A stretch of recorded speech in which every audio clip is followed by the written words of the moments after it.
굴뚝 연기의 모양은 그 높이에서 대기가 안정한지 불안정한지에 따라 달라집니다. 이 문제처럼 하층구는 불안정하고 상층구는 안정한 선패, 즉 굴뚝 높이 부근에 역전층이 걸쳐 있을 때 나타나는 모양이 훈층형입니다. 맑고 바람이 약한 날 밤에는 지표면 부근의 복사역전이 잘 만들어집니다. 아침이 되어 해가 뜨면 지표면부터 서서히 가열되면서 아래쪽 대기부터 불안정층으로 바뀌는데 이때 아직 남아있는 상층 역전층 바로 아래의 굴뚝 높이가 걸리게 됩니다. 그러면 연기는 이로는 역전층에 막혀 못 올라가고 아래로는 불안정한 대기를 타고 진행까지 그대로 눌려 내려옵니다. 그래서 지표면 부근의 오염 농도가 매우 높아지는 것이지요. 답은 3번입니다. 이 문제는 배출가스 중 이산화황을 탄산칼슘, 완전히 흡수시킬 때 필요한 탄산칼슘의 양을 구하는 올비 계산 문제입니다. 먼저 연료 중 황의 양을 구합니다. 시간당 5톤의 중유에 황이 2.0% 들어있으니 황은 5 곱하기 0.02는 0.1톤의 H입니다. 이 황이 전량 이산화황이 되고 이산화황과 탄산칼슘은 1대 1 몰비로 반응하므로 질은 비능고 분자량비와 같습니다.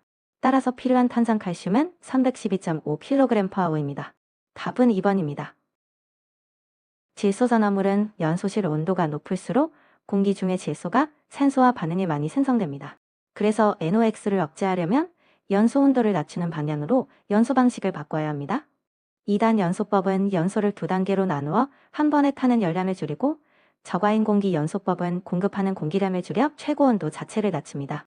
배기가스 재순환법은 배기가스 일부를 다시 넣어 연소가스의 여룡량을 키워 온도를 떨어뜨리지요. 세 가지 모두 저온연소를 유도하는 대표적인 NOx 억제 기술입니다. 반면 고온연소법은 이름 그대로 연소 온도를 오히려 높이는 방법이므로 NOx 생성을 억제하기는커녕 더 촉진하게 됩니다. 그래서 억제 방법이 될 수 없습니다. 답은 4번입니다. 원형성 분관의 압력 손실은 관마차의 개수에 관의 길이와 내경의 비를 곱하고 다시 속도압을 곱해서 구합니다. 이때 원형 덕트는 전방형 덕트와 계산식이 다른데 원형은 앞에 4를 곱해준다는 점이 핵심입니다. 문제에서 줌길이 10m, 내경 0.3m, 속도압 15mm 수주, 마찰 개수 0.004를 그대로 넣어 계산해 보겠습니다. 길이를 내경으로 나누면 약 한 13.3이 되고 여기에 마찰 개수와 속도압, 원형 보정 개수 4를 차례로 곱하면 8mm 수주가 나옵니다. 답은 3번입니다. 사이클론 직진 장치에서 처리가스량의 약 5에서 10%를 하부먼지 양쪽에서 다시 빨아들이는 조작을 블로다운이라고 합니다. 이렇게 가스 일부를 제압이 나면 사이클론 내부를 도는 선해기류가 흐트러지지 않고 안정적으로 유지되기 때문에 원심력이 그대로 잘 살아나서 유효원심력이 커지는 효과가 나타납니다. 또한 한번 포집되어 아래로 모인 분진이 다시 기류에 휩쓸려 날아오르는 재비산 현상을 막아주고 관 벽면의 분진이 달라붙어 장치가 막히는 폐쇄 현상까지 예방해줍니다. 결과적으로 블로다운은 사이클론의 직진 효율을 전반적으로 높여주는 역할을 합니다. 흉유 효과나 나선 효과, 원지 상자 효과는 가스 제어빈 조작과는 관련이 없는 용어이므로 답이 될 수 없습니다. 답은 4번입니다. 사이클론은 원심력을 이용해서 원지를 분리해내는 직진 장치입니다. 그래서 원심력을 키워주는 조건일수록 직진 효율이 올라간다고 생각하시면 됩니다. 입고 가스의 속도를 일정 한계 내에서 빠르게 하면 회전이 강해져 원심력이 커지므로 효율이 좋아지고 처리할 가스의 농도가 높을 때는 사이클론을 병렬로 여러 개 연결해서 처리 용량과 효율을 함께 높입니다. 또 블로다운 효과로 하부에서 일부 가스를 미리 빼내주면 가라앉은 먼지가 다시 날아오르는 재비산을 막아 효율이 올라갑니다. 문제는 배기관 지름입니다. 배기관 지름은 작을수록 회전기류가 조밀해져 효율이 좋아지는 반비례 관계입니다. 그러므로 배기관 지름을 크게 한다는 설명은 오히려 효율을 떨어뜨리는 조건이라 옳지 않습니다. 답은 2번입니다. 흡수장치는 가스와 흡수액을 충분히 접촉시켜 오염물질을 녹여내는 장치입니다. 그런데 접촉시키는 방식이 장치마다 달라서 내부를 지나는 가스 속도도 크게 차이가 납니다. 분무탑이나 충전탑은 가스를 천천히 흘려보내면서 물방울이나 충전재 표면의 액막에 닿게 하는 방식이라 유속이 낮아도 충분합니다. 반면 벤토리 스크러버는 관의 목 부분을 좁혀 가스를 아주 빠르게 통과시키고 그 빠른 유속의 힘으로 물을 잘게 부수어 미세한 물방울을 만들어냅니다. 이렇게 만들어진 미세의 물방울이라야 작은 먼지까지 붙잡을 수 있으므로 가스 속도를 최대한 크게 높여야 성능이 나옵니다. 입구 유속을 비교하면 분무탑 0.2에서 1m/s, 충전탑 0.3에서 1m/s, 제트 스크러버 20에서 50m/s, 벤토리 스크러버 30에서 80m/s 순으로 커집니다. 따라서 가스 속도를 가장 크게 해야 하는 장치는 벤투리 스크러버입니다. 답은 2번입니다. 원심력 집진장치는 먼지에 회전 원심력을 걸어 벽 쪽으로 밀어내는 방식입니다. 입자가 크고 무거울수록 원심력을 크게 받아 잘 걸러지고 입자가 작을수록 원심력이 약해 빠져나가기 쉽습니다. 이렇게 입자 크기마다 걸러지는 비율이 다르다 보니 그 사이 어딘가에 딱 절반만 걸러지는 지점이 존재하게 됩니다. 바로 이 지점, 즉 지침 효율이 정확히 50%가 되는 입자의 크기를 분리한 개입경이라고 부릅니다. 절단입경이라는 용어와 같은 뜻으로 함께 쓰이니 같이 기억해 두시면 됩니다. 중간입경, 임계입경, 극한입경은 이런 의미로 정의된 용어가 아니므로 헷갈리지 않으시면 됩니다. 답은 2번입니다. 후드는 오염물질이 실내로 퍼지기 전에 발생원 가까이에서 바로 잡아내는 장치입니다. 발생원에서 멀어질수록 깎은 흡인 효과를 내는데 필요한 풍량이 급격히 늘어나므로 후드는 최대한 발생원에 근접시켜 흡입하는 것이 원칙입니다. 는 반대로 알아야 합니다. 개구 면적을 좁힐수록 같은 풍량으로도 흡인 속도가 커져 포집력이 좋아집니다. 면적을 넓히면 오히려 속도가 떨어집니다. 에어커트는 오염물질이 후드 밖으로 새는 것을 막아주는 공기막이므로 제거할 것이 아니라 필요할 때 적극 활용해야 합니다. 배풍기는 덕트 저항 증가나 성능 저하에 대비해 항상 여유 용량을 두고 운전해야 흡입력 부족을 막을 수 있습니다. 정리하면 발생원 근접, 개구 면적은 좁게, 에어커트는 필요시 활용, 배풍기는 여유를 두는 것, 이 네 가지가 후드 설치의 핵심입니다. 답은 1번입니다. 이 문제는 실제 공기량과 이론 공기량, 공기비의 관계식을 정확히 알고 있는지 묻는 문제입니다.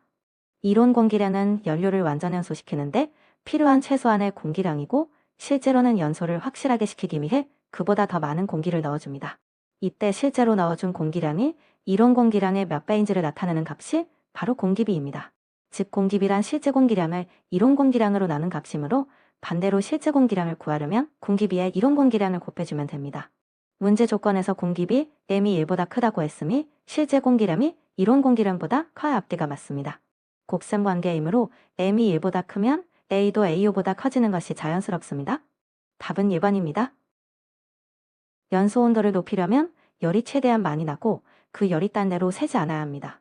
완전 연소시키면 연료가 가진 열량을 남김없이 낼 수 있고 연소용 공기를 예열하면 미리 데워진 공기가 열을 덜 빼앗아가니 온도가 올라갑니다. 발열량이 높은 연료를 쓰는 것도 당연히 더 뜨겁게 타는 조건이지요. 그런데 과잉 공기량을 지나치게 많게 하면 오히려 반대 결과가 나옵니다. 필요 이상으로 들어온 여분의 공기는 연소에 쓰이지 못하고 그냥 데워지기만 하면서 연소실 안에 열을 빼앗아 가기 때문입니다. 즉 과잉 공기가 많을수록 그만큼 열이 공기를 데우는데 소모되어 연소실의 온도가 저하되는 것입니다. 그래서 연소 온도를 높이는 조건과 거리가 먼 것은 과잉 공기량을 많게 한다는 것이고 답은 3번입니다.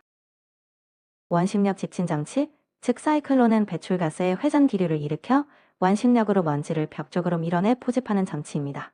구조가 간단하고 다루기 쉬워 널리 쓰이지만 압력 손실은 50배에서 150mm 수 정도로 비교적 큰 편입니다. 게다가 집진율을 높이려면 유입 속도나 몸체 크기, 브로다운 적용 여부 같은 설계 요소를 정교하게 조절해야 하므로 전문적인 기술이 필요합니다. 그러니 압력 손실이 작고 전문 기술이 불필요하다는 설명은 사실과 다릅니다. 나머지 보기를 보면 구조가 간단해 취급이 쉽다는 것, 점성이나 흡착성이 있는 먼지는 내벽에 달라붙어 처리가 곤란하다는 것, 하부에서 일부 가스를 뽑아내는 블로다운 방식으로 집진 효율을 높일 수 있다는 것은 모두 맞는 설명입니다. 답은 2번입니다.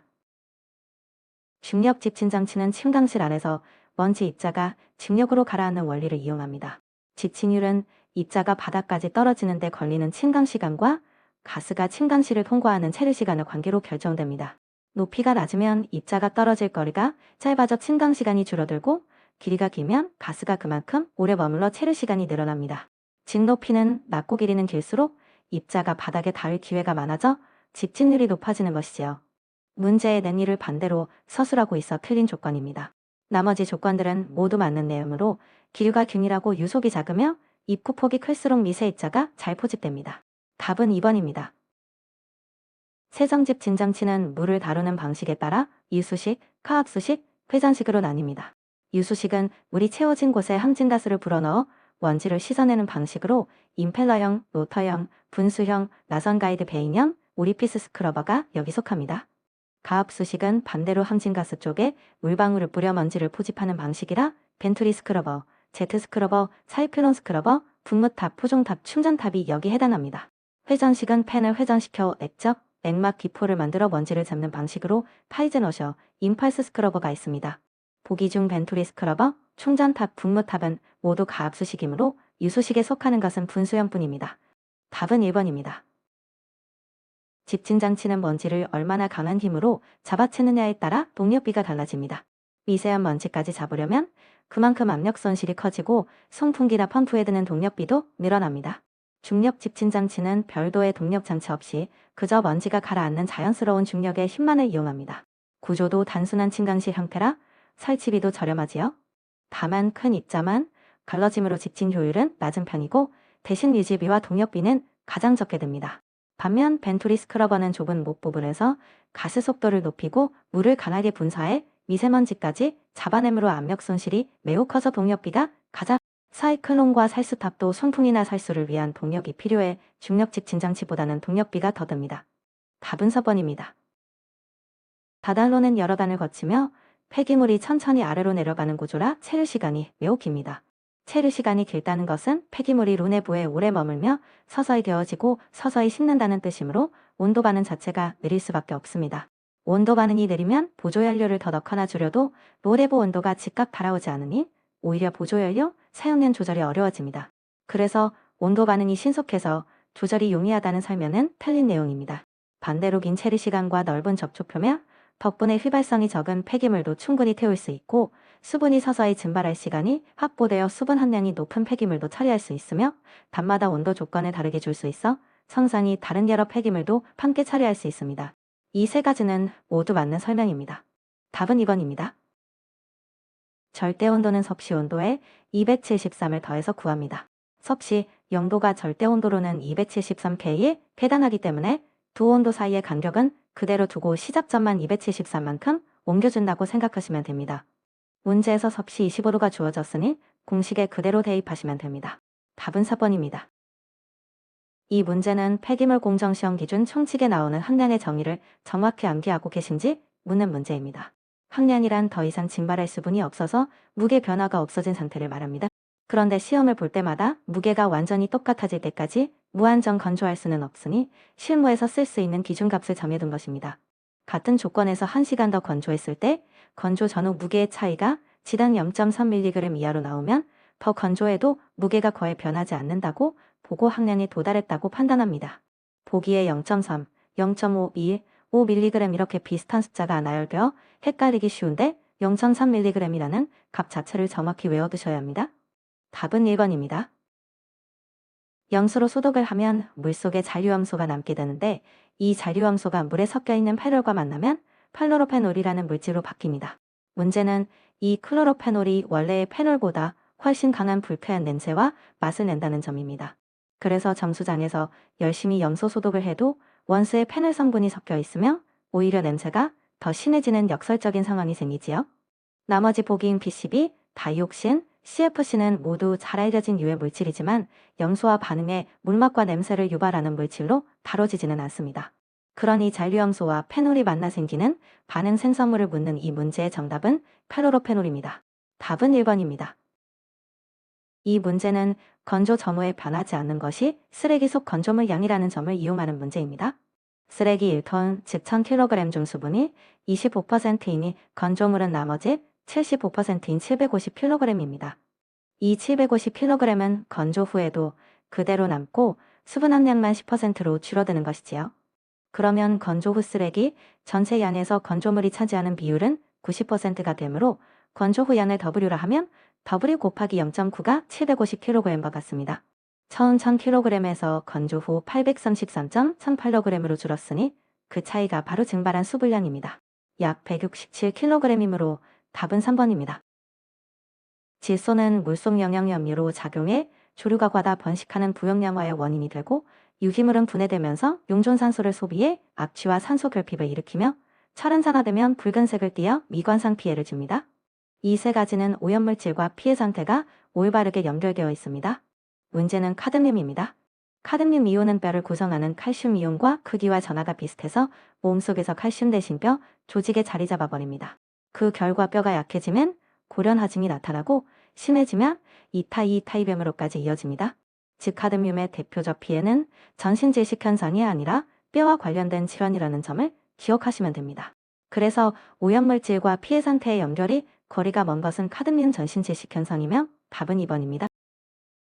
선택적 촉례환원법은 배기가스 속 질소선암을 망골라내어 촉례 표면에서 환원제와 반응시켜 질소와 물로 바꾸어주는 처리법입니다. 이때 핵심이 바로 어떤 물질을 환원제로 쓰느냐인데 대표적으로 암모니아가 사용됩니다. 그 밖에 일산화탄소나 탄화수소, 보환원제로 쓰일 수 있습니다. 보기를 하나씩 보면 수산화칼슘은 산성가스를 중화시키는 흡수제이지 환원제가 아니고 염화수소와 플루오린 화수소는 오히려 처리해야 할 오염물질에 해당합니다. 따라서 환원제 역할을 할 수 있는 것은 암모니아뿐입니다. 암모니아는 촉매에 의해서 질소산화물과 반응에 무해한 질소와 물로 분해되기 때문에 SCR의 대표적인 환원제로 널리 쓰입니다. 답은 2번입니다. 수돗물을 염소로 소독하는 가장 큰 목적은 소독 그 자체보다 잔류염소 효과에 있습니다. 정수장에서 염소를 넣으면 그 자리에 병원성 미생물을 일타로 없애는 것은 물론이고 이후 배수관을 타고 각 가정의 수도꼭지까지 가는 긴 이동 과정에서도 염소가 물속에 남아 있어야 합니다. 관로에 균열이 생기거나 외부에서 미생물이 스며드는 일이 생겨도 남아있는 잔류염소가 이를 즉시 소독해서 오염을 차단해줍니다. 즉 염소는 정수장 단계의 소독뿐 아니라 수돗물이 소비자에게 도달하기까지 계속 안전을 지켜주는 지속형 소독제인 셈입니다. 물과 쉽게 반응하는 성질이나 유기물 분해력은 염소가 가진 여러 특성 중 하나일 뿐 수돗물 소독에 염소를 쓰는 핵심 이유는 아닙니다. 생물 농축 현상과도 관련이 없습니다. 답은 2번입니다. BOD 제거율은 처리장에 들어온 오염물질 중에서 처리 과정을 거치며 실제로 없앤 양이 얼마인지를 백분율로 나타낸 값입니다. 유입수 BOD에서 유출수 BOD를 뺀 만큼이 제거된 양이 되고 이를 유입수 BOD로 나누어주면 제거율을 구할 수 있습니다. 문제에서 유입수는 mg/L, 유출수는 ppm으로 단위가 다르게 나와 있지만 부단위는 농도 기준으로 같은 값이므로 그대로 대입하시면 됩니다. 계산하시면 약 76%가 나오므로 답은 2번입니다. 지정 폐기물 중 부식성 폐기물은 산성이냐 알칼리성이냐에 따라 폐산과 폐알칼리로 나뉩니다.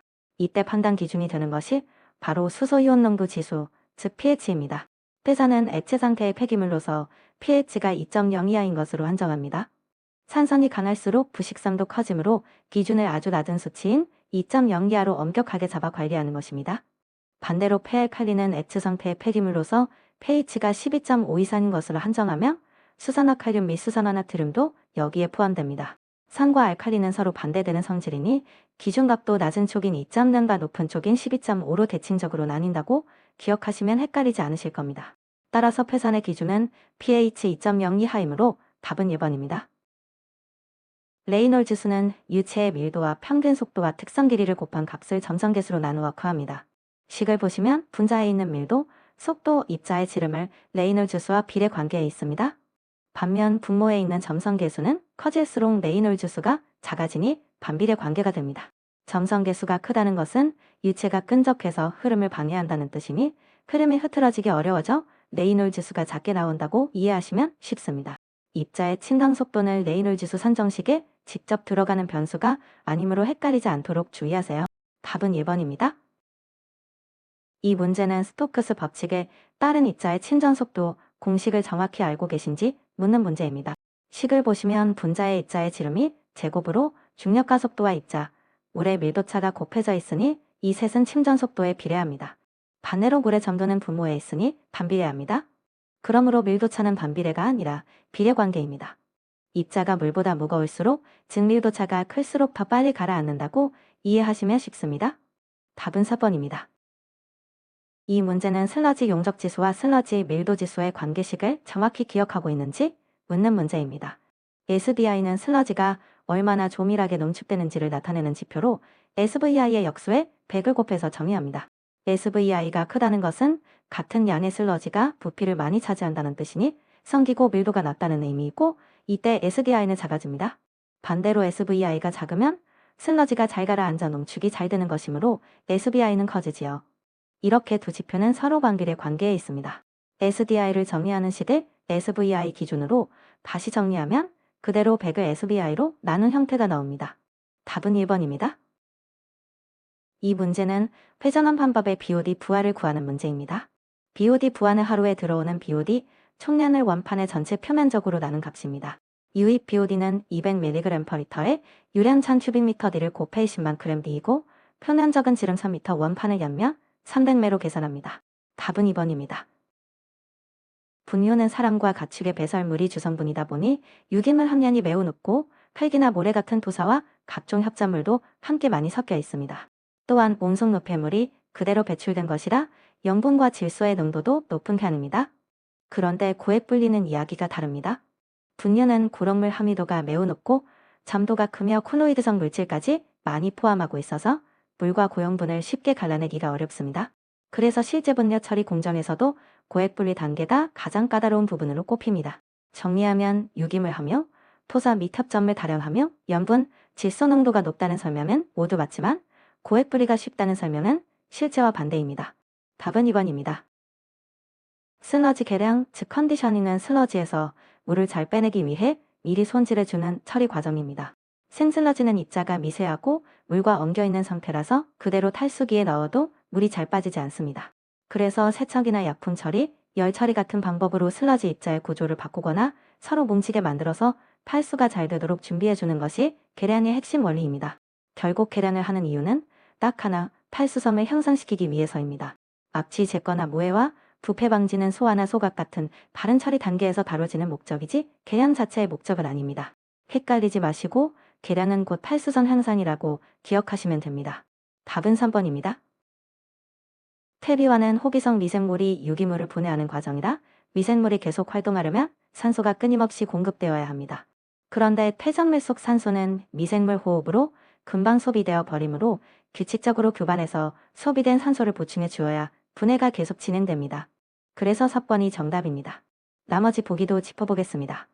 원료를 발생된 그대로 두면 입자 크기가 제각각이라 공기와 수분이 고르게 스며들기 어려우므로 크기를 고르게 파쇄해서 숙성시켜야 분해가 균일하게 일어납니다. 또 미생물은 살아있어야 분해를 계속할 수 있으므로 90도처럼 미생물이 산멸하는 온도가 아니라 유기물 분해가 가장 효율적인 45에서 65도 범위로 유지하는 것이 맞습니다. 수분도 지나치게 많으면 입자 사이 공극이 물로 막혀 산소 공급이 끊기므로 100%가 아니라 50에서 65% 정도로 유지해야 합니다.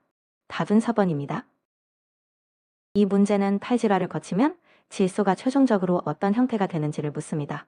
팔질화는 질산성 질소가 미생물에 의해 산소를 잃고 환원되는 과정입니다. 질산이온N이 아질산성 질소를 거쳐 질소가스로 바뀌어 대기 중으로 방출되며 제거됩니다. 질산화는 이와 정반대로 암모니아성 질소가 선화되어 이산화질소N을 거쳐 질산이온벤이 되는 과정입니다. 방향만 반대라고 기억하시면 헷갈리지 않습니다. 답은 4번입니다. 포기조 안의 미생물은 지체기, 배수성장기, 감소성장기, 매생성장기 순서로 자라납니다. 지체기는 생환경에 적응하며 분열을 준비하는 시간이라 아직 증식이 더디고 대수성장기에 들어서면 먹이가 되는 유기물이 충분해서 미생물이 기하급수적으로 늘어납니다. 이때 세포마다 영양분을 흡수하고 분해하는 데서 활동이 가장 활발하게 일어나므로 신진대사율도 이 단계에서 최고치를 찍습니다. 이후 기질이 줄어드는 감소성장기에는 증식 속도가 느려지고 먹이가 거의 바닥나는 내생성장기에는 미생물이 자기 몸을 분해해 살아감으로 대사율이 오히려 낮아집니다. 결국 활발한 증식과 왕성한 대사가 함께 나타나는 시기는 대수성장기이므로 답은 4번입니다. 원심분리 탈수는 슬러지를 고속으로 돌려 원심력으로 물과 고형분을 분리하는 방법입니다. 밀도가 큰 물질일수록 원심력을 크게 받아 바깥쪽으로 밀려나므로 고형물의 비중이 물보다 커야물과 잘 분리되어 탈수 효율이 높아집니다. 퍼는 반대로 고형물의 비중이 물보다 작아야 한다고 설명하고 있어 원리와 어긋납니다. 참고로 원심분리기는 고속, 회전 설비이므로 정기적인 보수도 필요합니다. 나머지는 모두 맞는 내용입니다. 필터프레스는 여과천을 씌운 판 사이로 슬러지를 넣어 압착하는 방식이고 진공 탈수에는 로터리 드럼형, 벨트형, 코일형이 원심분리 탈수에는 바스켓형, 디스크 노즐형, 솔리드 보호령이 있습니다. 답은 1번입니다. 활성 슬러지법은 기본 원리는 같지만 운전 조건이나 목적에 따라 여러 변법으로 발전해 왔습니다. 다단 폭기법은 폭기조를 여러 단으로 나누어 산소 공급을 고르게 맞춘 방식이고 접촉 안정법은 미생물과 폐수를 짧게 접촉시킨 뒤 별도 조에서 슬러지를 안정화시키는 방식입니다. 장기 폭기법은 폭기 시간을 길게 주어 잉여 슬러지 발생량을 줄이는 방법이지요. 이외에도 산화곡법, 연속 해분식 슬러지법 등이 대표적인 변법으로 꼽힙니다. 그런데 오존은 소독이나 고도 산화 처리에 쓰이는 별도의 화학적 산화 공정이지 활성슬러지법 자체의 운전 방식을 바꾼 생물학적 변법이 아닙니다. 그래서 오존 안전법이라는 이름 자체가 활성슬러지 변법 목록에는 존재하지 않습니다. 답은 4번입니다. 이 문제는 유량이 다른 두 물줄기가 완전히 섞였을 때 최종 BOD 농도를 구하는 문제입니다. 핵심 원리는 유량 가중 평균입니다. 농도만 단순히 더해 반으로 나누는 것이 아니라 강물의 유량을 가중치로 삼아 평균을 내야 합니다. 물의 양이 많은 중 농도가 최종 결과에 더 큰 비중으로 반영되는 것이지요. 식으로 쓰면 혼합 농도는 강물의 유량과 농도를 곱한 값을 모두 더한 뒤 전체 유량으로 나누어 구합니다. 하천의 유량이 폐수보다 10배나 많다 보니 혼합 농도는 원래 하천 농도인 20ppm 쪽으로 훨씬 가깝게 끓여온 값이 나옵니다. 답은 1번입니다. pH미터의 구성을 정확히 알고 있는지 묻는 문제입니다. pH미터는 크게 검출부와 지시부로 나뉩니다. 검출부는 유리전극과 비료전극으로 이루어져 있어서 이 두 전극 사이에 생기는 전이차를 이용해 수소이온 농도를 측정합니다. 지시부는 검출부에서 얻은 신호를 받아 파이파이 지수치로 환산해 보여주는 역할을 합니다. 번은 아르곤 전극, 바르곤 전극 및 산화전극이라고 되어 있는데 이는 실제 구성인 유리전극, 비교전극과 다른 내용이므로 틀린 설명입니다. 나머지 보기도 간단히 보면 pH는 수소이온 농도의 역수를 상용대수로 나타낸 값이 맞고 표준의 조제용 물은 정제수를 끓여 이산화탄소를 제거한 뒤 산화칼슘 흡수관을 발화시켜서 사용하며 산성 표준액은 3개월, 염기성 표준액은 산화칼슘 흡수관을 부착해 1개월 이내에 사용한다는 내용도 있습니다. 답은 4번입니다. 폐수에 섞여 들어온 모래나 같은 무기성 부유물은 유기물과 달리 비중이 물보다 훨씬 크기 때문에 굳이 화학약품을 쓰지 않아도 물살만 늦춰주면 스스로 가라앉습니다. 이렇게 비중차를 이용해 모래, 자갈 등의 부유물질을 침강시켜 분리하는 못이나 조가 바로 침사지입니다. 응집조는 미세한 콜로이드성 물질을 약품으로 뭉쳐서 가라앉히는 시설이고 부산조는 반대로 기포를 붙여 오염물질을 물 위로 띄워 제거하는 시설이며 여과조는 여제친으로 걸러내는 시설입니다. 세 시설 모두 모래처럼 무겁고 비중이 큰 무기성 물질을 처리 초기 단계에서 침강 분리하는 목적과는 맞지 않습니다. 그래서 폐수 처리 공정 맨 앞단에서 모래, 자갈 등 무기성 부유물을 비중차로 걸러내는 시설을 고르면 침사지가 정답입니다. 답은 2번입니다. 이 문제는 기체가 가진 색깔과 냄새 같은 물리적 특징으로 물질을 구별할 수 있는지 묻는 암기형 문제입니다. 염소는 산혼 선압에서 황록색을 띠는 기체로 코를 찌르는 강한 자극성 냄새라며 물에도 잘 녹습니다. 살균력이 뛰어나서 수돗물 소독에 미량 투입되기도 하지만 대기 중 일정 농도 이상의 염소가스는 눈, 코, 기관지, 폐를 자극하고 대량으로 흡입하면 호흡곤란까지 일으킬 수 있는 유독가스입니다. 나머지 보기와 비교하면 쉽게 걸러낼 수 있습니다. 암모니아는 자극성 냄새는 있지만 색깔이 없는 무색 기체이고 이산화탄소와 메탄은 무색, 무취에 가까워 자극성이라 부를 만한 특징이 없습니다. 결국 황록색이라는 독특한 색깔 하나만 기억해 두시면 바로 정답을 골라낼 수 있습니다. 답은 1번입니다. 이 문제는 산성 100도 과망간이 지산칼륨법의 COD 계산 공식을 그대로 적용하는 문제입니다. COD는 시료 적정에 쓰인 과망간이 지산칼륨 양에서 바탕시험에 쓰인 양을 빼서 실제로 오염물질 산화에 쓰인 양만 골라내는 데서 시작합니다. 여기에 역과 F를 곱해 정확한 물수로 보정하고 시료량을 1000ml 기준으로 환산한 뒤 0.0몰 과망간산 칼륨 요맥 이용액 1ml가 산소 0.2mg에 해당한다는 개수를 곱해주면 됩니다. 시료 적정량 5.13에서 바탕시험량 0.13을 빼면 5.00, 여기에 역과 0.98을 곱하면 4.9가 됩니다. 이를 시료량 100ml 기준에서 1리터 기준으로 환산하면 49가 되고 마지막으로 0.2를 곱하면 9.8mg/L가 나옵니다. 답은 1번입니다. 덮개 시설은 매립 종료 후 침출수와 가스를 안정적으로 관리하기 위해 반드시 필요한 시설이며 압취, 비잔먼지, 해충 및 야생동물 번식, 화재 방지 등을 위해 설치합니다. 핵심은 덮개액의 성질입니다. 덮개액은 빗물이 매립층 안으로 스며드는 것을 막아 침출수 발생을 줄여야 하므로 물이 잘 통과하지 못하는 흙, 즉 푸수개수가 작은 흙을 써야 합니다. 점토가 바로 이런 성질을 가져 덮개액으로 적합한 것이지 푸수개수가 크다고 좋은 것이 아닙니다. 푸수개수가 크면 오히려 빗물이 쉽게 침투해 침출수가 늘어납니다. 덮개액은 화재 확산도 막아야 하므로 잘 타지 않는 성질이어야 한다는 설명도 있습니다. 정리하면 덮개액은 투수개수가 작을수록 좋으므로 답은 2번입니다. 도시 폐기물의 결합 분석은 폐기물을 태웠을 때 성질이 어떤지 간단히 파악하기 위한 분석으로 수분, 휘발성 고형물, 고정탄소, 회분 이렇게 4가지 성분으로 나누어 봅니다. 수분은 그대로 물기를 뜻하고 휘발성 고형물은 가열할 때 타서 날아가는 유기성분, 고정탄소는 휘발분이 빠진 뒤에도 남아서 타는 탄소분, 회분은 다 타고 남는 재를 말합니다. 이 4가지를 합치면 폐기물의 전체 구성이 설명됩니다. 다이옥신은 소각 과정에서 생길 수 있는 유해물질일 뿐 폐기물 자체의 일반적인 성분 비율을 나타내는 계략 분석 항목은 아닙니다. 그래서 4가지 구성 성분에 해당하지 않는 것은 다이옥신입니다. 답은 1번입니다. 매립 공법은 크게 내륙 매립과 해안 매립으로 나뉩니다. 내륙 매립은 육지의 저지대나 계곡, 폐광산처럼 오목한 지형을 활용하는 방식으로 도랑형 공법, 압축 매립 공법, 샌드위치 공법 등이 대표적입니다. 반면 박층 뿌림 공법은 바다를 메워 육지를 만드는 해안 매립에 쓰이는 공법입니다. 폐기물을 얇은 층으로 펼쳐 뿌리고 다지는 과정을 반복해 매립지를 조성하는 방식이라 해안 지형에 적합하지 육지 매립과는 성격이 다릅니다. 그래서 내륙 매립 공법에 속하지 않는 것은 박층 뿌림 공법입니다. 답은 4번입니다. 폐기물 중간 처리, 공정에서 금속, 유리, 플라스틱처럼 재질이 다른 물질을 종류별로 갈라내는 조잡을 선별이라고 합니다. 재활용을 하려면 먼저 뒤섞인 폐기물을 재질별로 나눠야 하는데 이 역할을 맡는 것이 바로 선별 공정입니다.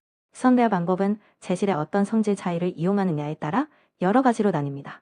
사람이 눈으로 보고 골라내는 손선별, 체눈 크기 차이를 이용하는 스크린 선별, 바람으로 가볍고 무거운 것을 나누는 공기 선별, 물체의 관성 차이를 이용하는 관성 선별, 물에 뜨고 가라앉는 성질을 이용하는 부상 선별, 빛을 쏘아 재질을 구분하는 광학 선별, 자석으로 찰금성만 끌어내는 자력 선별 등이 대표적입니다.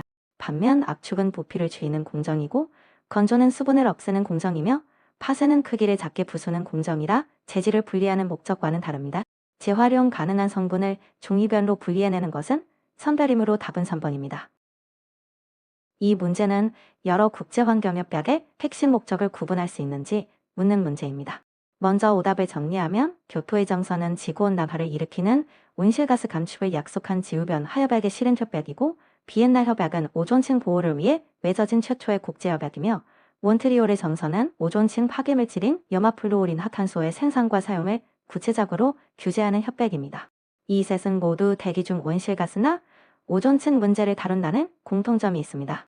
반면 바젤협약은 성격이 다릅니다. 유해 폐기물이 국경을 넘어 다른 나라로 이동할 때 생길 수 있는 환경오염을 막기 위해 그 국제적 이동 자체를 통제하고 규제하는 것이 목적입니다. 그래서 폐기물의 국가 간 이동이라는 키워드가 보이면 바로 바젤협약을 떠올리시면 됩니다. 답은 2번입니다. 이 문제는 연간 쓰레기 발생량을 1인당 1일 기준으로 바꾸는 단위 환산 문제입니다. 핵심은 2단계입니다. 먼저 T단위를 kg로 바꾸고 연간 값을 365일로 나누어 도시 전체의 일일 쓰레기 발생량을 구합니다. 그 다음 이 값을 인구수로 나누면 1인당 1일 발생량이 나옵니다. T를 kg로 YR을 1로 차례로 바꿔준 뒤 인구수로 나눈다는 순서만 기억하시면 쉽게 풀리는 문제입니다. 답은 2번입니다. 이 문제는 현기성분의 반응식을 바탕으로 발생하는 메탄 가스 부피를 무게 부피 비례식으로 구하는 문제입니다. 포도당이 완전히 현기성 분해되면 이산화탄소와 메탄으로 나뉘는데 이때 반응식의 몰수비를 그대로 무게와 부피의 비례식에 옮겼으면 됩니다. 즉 포도당 180g이 분해될 때 표준 상태에서 메탄 3몰, 다시 말해 3 곱하기 22.4리터이 발생한다는 의미이므로 이 비율을 문제의 500g에 그대로 대입하시면 됩니다. 답은 3번입니다. 이 문제는 도시 쓰레기의 원소 조성에서 고위 발열량을 구하는 듀롱식 문제입니다. 듀롱식의 핵심은 수소를 전부 태우는 것으로 보지 않고 이미 산소와 결합한 수소를 뺀 유료수소에만 큰 개수 34,000을 곱한다는 점입니다. 조성시 30%, H 10%, O 45%, 예스 0.5%를 넣으면 유효수소가 0.2, 0 빼기 0.45 나누기 8은 0.04375이고 계산하면 약 3,930kcal/kg으로 보기 중 가장 가까운 2번이 답이 됩니다. 질소와 회분은 발열량 계산에 넣지 않는다는 점도 함께 기억해 주셔요. 현기성 소화에서 유기물은 최종적으로 메탄과 이산화탄소로 분해됩니다. 글루코스의 경우 반응식에 따라 1몰이 분해되면 메탄 3몰과 이산화탄소 3몰이 생성됩니다. 글루코스 1몰의 분자량은 180g이고 여기서 나오는 메탄 3몰은 표준 상태에서 3 곱하기 22.4리터의 부피를 차지합니다. 이 비례관계를 이용해 750g에서 발생하는 메탄량을 구하면 됩니다. 즉 글루코스의 질량비를 몰수로 환산한 뒤 메탄의 표준 상태 부피로 바꿔주는 것이 핵심입니다. 답은 4번입니다. 최적 감소율은 압축 전과 후에 부피가 얼마나 줄었는지를 백분율로 나타낸 값입니다. 차원 부피에서 압축 후 부피를 뺀 만큼이 줄어든 양이고, 이 감소량을 차원 부피로 나누어 100을 곱하면 됩니다. 부피가 1000세제곱미터에서 500세제곱미터로 딱 절반으로 줄었으니 감소율도 절반인 50%가 되는 것이 자연스럽습니다. 계산 결과와 직관이 그대로 맞아떨어지는 문제이니 공식만 정확히 기억하고 계신다면 어렵지 않게 풀 수 있습니다. 답은 3번입니다. 수분 함량을 구하는 문제입니다. 폐기물의 수분 함량은 건조 전후 무게 차이, 즉 날아간 수분의 양이 처음 무게에서 차지하는 비율로 계산합니다. 시료 100kg을 말렸더니 40kg만 남았으니 사라진 60kg이 곧 수분의 양입니다. 이 60kg을 처음 무게 100kg으로 나누어 100분율로 바꾸면 60%가 나옵니다. 분모의 건조 후 무게가 아니라 건조 전 무게를 넣는다는 점만 헷갈리지 않으시면 됩니다. 답은 3번입니다.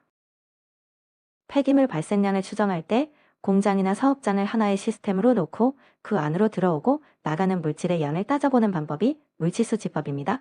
원료나 제품이 시스템에 유입되고 제품, 부산물, 폐기물의 형태로 유출되는 흐름을 물질수지식으로 세우면 유입량에서 제품 등으로 빠져나간 양을 뺀 나머지를 폐기물 발생량으로 추산할 수 있는 것이지요. 이 방법은 공정의 투입 산출 자료가 비교적 체계적으로 관리되는 사업장 폐기물의 발생량을 추산할 때 주로 사용됩니다. 참고로 성공분석법은 폐기물의 구성 성분을 분석하는 방법이고, 직접 개된 법은 수거 차량의 무게를 직접 재는 방법이며, 접체 차량 분석법은 접재된 부피와 밀도로부터 무게를 환산하는 방법이니 서로 다른 개념입니다. 답은 2번입니다. MHT는 쓰레기, 수거 작업에 투입되는 노동력을 비교하는 지표입니다. 책 해설에서 정리한 것처럼 MHT는 쓰레기 1톤을 인부 한 명이 처리하는데 소요되는 시간을 뜻합니다. 이 값이 작을수록 적은 인력과 짧은 시간으로 같은 양을 처리했다는 뜻이므로 수거 효율이 높다고 평가하고, 반대로 MHT가 크면 그만큼 인력과 시간이 많이 들어간 것이라 효율이 낮다고 봅니다. 보기 중 이 정의에 정확히 맞는 표현은 작업자 1인이 쓰레기 1톤을 수거하는데 소요되는 총시간입니다. 답은 4번입니다. 방음대책은 소음이 생기는 곳에서 직접 줄이는 음원대책과 이미 나온 소음이 퍼져나가는 길목에서 맞는 전파경로 대책으로 나뉩니다. 소음기 설치는 소음을 내는 설비 자체에 부착해서 발생 단계에서부터 소리를 줄이는 방법입니다. 그래서 음원 대책에 해당합니다. 나머지 보기를 보시면 거리 감쇄는 음원과 사람 사이 거리를 벌려 소음을 줄이는 것이고, 방음벽 설치는 퍼져나가는 소음을 중간에서 차단하는 것이며, 공장 건물 내벽의 흡음 처리도 실내에서 소음이 반사되며 퍼지는 것을 억제하는 방법입니다. 셋 다 소음이 나온 뒤 전파되는 과정에 손을 대는 것이므로 전파경로 대책입니다. 정리하면 소음이 나는 일원인 설비 자체를 개선하면 음원 대책, 이미 발생한 소음의 진행을 막으면 전파경로 대책이라고 구분하시면 됩니다. 답은 2번입니다. 소음 통계 레벨은 전체 측정 시간 중 특정 소음 레벨을 촉구하는 시간의 비율로 나타내는 지표입니다. 퍼센트 숫자가 작을수록 그 레벨을 넘어서는 시간이 짧다는 뜻이므로 아주 드물게 발생하는 큰 소음이라야 그 기준을 넘게 됩니다. 즉 퍼센트가 작을수록 더 큰 소음 레벨을 나타냅니다. 그래서 L10은 전체 시간의 10%만 촉구하는 비교적 높은 소음 레벨이고, L5 제로는 중앙에 해당하는 주만치이며 L9 제로는 90%나 되는 긴 시간 동안 넘는 낮은 소음 레벨로 배경소음에 가깝습니다. 크기 순서로 보면 L10이 가장 크고 L5 제로, L9 제로 순으로 작아지므로 L9 제로, 이 L10보다 크다는 설명은 틀린 내용입니다. 답은 4번입니다. 소음은 우리 몸에 스트레스로 작용합니다. 스트레스를 받으면 교감신경이 흥분하면서 아드레날린 같은 호르몬 분비가 늘어나고, 이에 따라 혈중 백혈구수도 함께 증가하는 생체 반응이 나타납니다. 즉 소음은 아드레날린과 백혈구수를 감소시키는 것이 아니라 오히려 증가시킵니다. 나머지 보기는 모두 맞는 설명입니다. 소음성 난청은 4000Hz 부근의 고음역에서 먼저 청력 손실이 시작되는 직업병이고, 소음은 단순 반복 작업보다 사고력이나 기억력이 필요한 복잡한 작업을 더 크게 방해합니다. 또한 소음에 노출되면 말초혈관이 수축하고 맥박이 빨라지는 등 자율신경계 반응도 함께 나타납니다. 이렇게 소음은 청각 손상뿐 아니라 스트레스 호르몬 분비, 혈관과 맥박 변화 같은 전신적 행위 반응까지 일으킨다는 점을 기억해 두시면 됩니다. 답은 3번입니다. 파동의 전파 속도는 진동수와 파장을 곱해서 구합니다. 진동수는 파동이 1초 동안 몇 번 진동하는지를 뜻하고 파자는 한 번 진동할 때 파동이 나아가는 거리를 뜻하니 이 둘을 곱하면 결국 파동이 2초 동안 진행한 총거리, 즉 전파 속도가 되는 것이지요. 문제에서 진동수 250, 페르츠와 파장 2m를 그대로 곱해주면 1250m/s가 나옵니다. 답은 4번입니다. 투과 손실은 벽이 소리를 얼마나 막아주는지를 나타내는 값으로 투과율의 역수에 상용로그를 취해 10을 곱하여 구합니다. 투과율이 작을수록 소리가 적게 새어나간다는 뜻이므로 투과율이 작아질수록 투과 손실은 커집니다. 문제에서 투과율이 0.1%이니 소수로 고치면 0.001이 됩니다. 이 값을 공식에 대입해 보겠습니다. 투과율이 1000분의 1이므로 로그 값이 3이 되고 여기에 10을 곱하면 30dB이 나옵니다. 답은 3번입니다. 이 문제는 크기가 같은 소음원 여러 대가 동시에 돌아갈 때 합쳐진 소음 레벨을 구하는 문제입니다. 소음은 데시벨 단위라서 80dB짜리 세대를 그냥 환배하면 안 되고 로그를 이용한 합성 공식을 써야 합니다. 세기가 같은 소음원이 n개 겹치면 합성 소음 레벨은 원래 소음도의 10로그 n을 더해서 구합니다. 계산 결과 약 85dB가 나옵니다. 전동기가 한 대씩 늘어난다고 소음이 곡절로 커지는 게 아니라 로그 비례라 늘어나는 폭이 점점 작아진다는 점에 함께 기억해 두시면 됩니다.